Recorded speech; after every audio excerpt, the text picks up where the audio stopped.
কেন বলতেছি, এই সন্তানগুলো কি আপনার সন্তান নয়? এই ভাই বান্ধব কি আপনার ভাই বান্ধব নয়?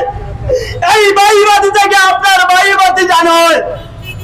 আপনাকে ক্ষমতায় বসানো হয়েছিল কিসের কারণে?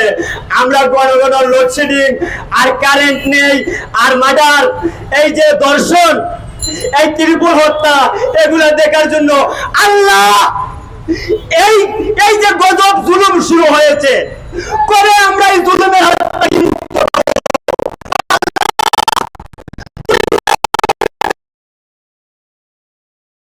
পাবো। আমরা জুলুমের হাত থেকে মুক্ত পাবো না। তাই সর্বক্ষেত্রে সিলেটের মানুষকে জোরাত করে অনুরোধ করতেছি, আপনারা ছেলে মেয়েদের রাস্তায় বেরোতে গেলে আপনারা সাথে থাকবেন। আমরা কেউ নিরাপদ নেই, আমরা কেউ নিরাপদ নেই।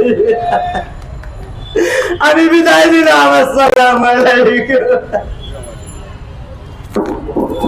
ধন্যবাদ সিলেটি মাসুক ভাইকে, ধন্যবাদ সিলেটি মাসুক ভাইকে।